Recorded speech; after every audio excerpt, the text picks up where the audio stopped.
Assalamu alaikum and welcome back to English Podcast Avenue, the place where we talk, learn, and grow together in English. I'm your host, Fatima. And I'm Muhammad. And guys, if you're tuning in for the first time, welcome to the family. We are so glad you're here. Today we have such a timely and meaningful topic, especially as Ramadan approaches. We're going to be talking about common misconceptions about Ramadan fasting. Yes, and look, whether you are Muslim and you want to explain your faith better to others, or you are non-Muslim and you're just curious, this episode is for everyone. Absolutely. So let's just dive right in. Muhammad, what do you think is probably the number one misconception people have about Ramadan fasting? Oh, without a doubt, it's the idea that fasting in Ramadan means no food and no water the entire day. I can't tell you how many times people look at me shocked and say, wait, not even water? Yes, people genuinely can't believe it. And the answer is yes. During the fasting hours, from Fajr, that's the dawn prayer, until Maghrib, which is the sunset prayer, Muslims abstain from eating, drinking, and a few other things as well. Right, but I think what surprises people even more is that Muslims do this willingly and even joyfully. It's not seen as a punishment at all. Exactly, and that brings me to misconception number 2. The idea that Ramadan is a month of suffering and starvation. People sometimes feel sorry for Muslims during Ramadan, like, oh, you poor thing, you must be miserable. Right, they look at you like you need rescuing. But the reality is, Ramadan is actually one of the most beloved and joyful months of the Islamic calendar. Families come together, communities bond, there's a deep spiritual energy in the air. It's honestly hard to describe unless you've experienced it. There's something about everyone around you doing the same thing, this collective discipline that creates an incredible sense of unity and purpose. Beautifully said. Now, here's another one I hear a lot, especially from colleagues at work. They assume that fasting Muslims must be extremely weak, unable to focus, or basically non-functional during the day. Oh yes, the you must have no energy assumption. And yes, it can be challenging, especially in the first few days, or when Ramadan falls during long summer days, but the human body is remarkably adaptable. Absolutely. In fact, many people report increased mental clarity and focus during Ramadan. Once your body adjusts, it gets very efficient at using stored energy. And historically, some of the greatest battles in Islamic history, like the Battle of Badr, were actually fought during Ramadan. So clearly, fasting doesn't make people helpless. That's a powerful point. Now let's talk about another misconception, one that comes from within Muslim communities sometimes too. Some people think that if you feel sick or have a medical condition, you're still required to fast no matter what. This is so important to clear up. Islam is a religion of ease, not hardship. The Quran is very explicit about this. If you are ill, traveling, pregnant, breastfeeding, elderly, or if fasting genuinely puts your health at risk, you are exempt from fasting. And in many cases, you can make up the missed fasts later or give what's called fidya, a form of compensation, like feeding a person in need for each missed day. Right. Islam does not want you to harm yourself.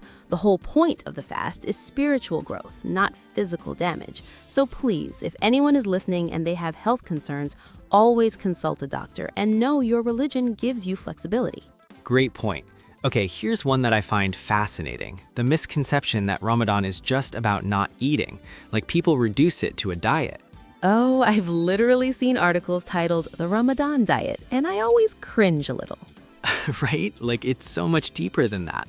The fast is really a complete spiritual experience. It's about refraining from bad speech, gossip, anger, and negativity. It's about increased prayer, charity, Quran recitation, self-reflection. The Prophet Muhammad, peace be upon him, said that if a person doesn't give up lying and acting on lies during the fast, then God has no need for that person to give up food and drink. That tells you everything. The behavior matters just as much as the physical fast. So it's really a fast of the whole self, body, tongue, mind, and soul. Perfectly put. Now, here's another one. People sometimes think that all Muslims around the world fast at exactly the same time, like one global synchronized moment. Yes. This is actually a really interesting misconception because fasting times are based on the position of the sun, dawn to sunset. The hours actually vary significantly depending on where you live in the world. So a Muslim in Iceland during a summer Ramadan could be fasting for nearly 20 to 22 hours a day, while someone in Australia might only fast for 11 or 12 hours. Can you imagine 22 hours of fasting? That's incredible. It really is. Islamic scholars have actually debated and provided guidance for Muslims living in extreme latitudes where the sun barely sets. So again, Islam accounts for human reality. Okay, here's one more big one. The idea that Ramadan is always in the same month of the year. Like people say, oh, Ramadan is in April or Ramadan is in the summer. Yes, because Ramadan follows the Islamic lunar calendar, it actually shifts back by about 10 to 11 days every year, relative to the Gregorian calendar we commonly use. So over roughly 33 years, Ramadan moves through every single season. Which means sometimes Muslims fast in the short, mild days of winter and other times in the long, hot days of summer. The experience is genuinely different depending on when and where you are. It also means that the start of Ramadan is confirmed by the sighting of the crescent moon, which is why you sometimes see announcements like Ramadan begins tomorrow with very short notice, because it depends on actual moon sighting. Which I know can confuse people who are used to fixed calendar dates, but it's actually a beautiful tradition, this connection to the natural world and celestial rhythms. I love that perspective. Now, let's talk about one misconception that I personally find a little sensitive. The idea that non-Muslims are somehow excluded from Ramadan, or that they shouldn't engage with it at all. Oh, this is a good one, because actually Ramadan is a time of incredible openness and hospitality. Non-Muslim friends, neighbors, and colleagues are warmly welcomed at iftar, the meal that breaks the fast at sunset. Many mosques around the world host open iftar events, specifically to invite the wider community. It's actually a beautiful opportunity for dialogue and connection. And even in workplaces, if you have a Muslim colleague who's fasting, just a simple acknowledgement or asking them about it respectfully can mean the world to them. It's not a taboo topic at all. Absolutely. And on the flip side, non-Muslims do not need to stop eating around fasting Muslims out of guilt or discomfort. While it's kind and considerate, fasting Muslims are generally perfectly fine with others eating nearby. It's their personal commitment. Yes, please don't hide your sandwich. We chose this. We're okay. Exactly. Okay, I think we should touch on one final misconception before we wrap up. And this one's interesting.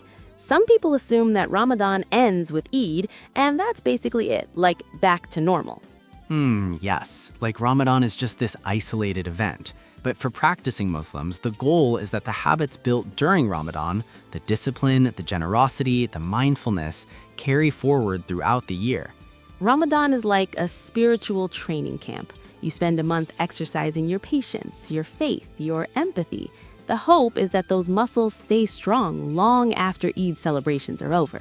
And Eid itself, Eid al-Fitr, is a beautiful celebration, a festival of breaking the fast, gratitude, giving gifts, wearing new clothes, praying together, visiting family. It's genuinely one of the most joyous days of the year, and it's a direct reward after a month of sincere effort.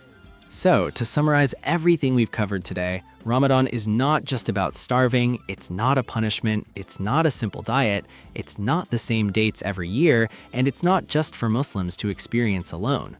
It is a deeply spiritual, community-centered, soul-nourishing month that has been observed for over 1,400 years and continues to transform millions of lives around the world every single year. We hope this episode brought some clarity, some warmth, and maybe even some new appreciation for what Ramadan truly means. And if you're currently fasting, Ramadan Mubarak. May your fast be accepted, may your prayers be answered, and may this month bring you peace and blessings beyond measure. And if you're not fasting, we hope you learned something valuable today, and we hope you get a chance to share an iftar meal with someone you love. Thank you so much for listening to English Podcast Avenue. If you enjoyed today's episode, please share it, leave us a comment, and subscribe so you never miss an episode. Until next time, keep learning, keep growing, and keep your heart open. Take care, everyone. Bye for now.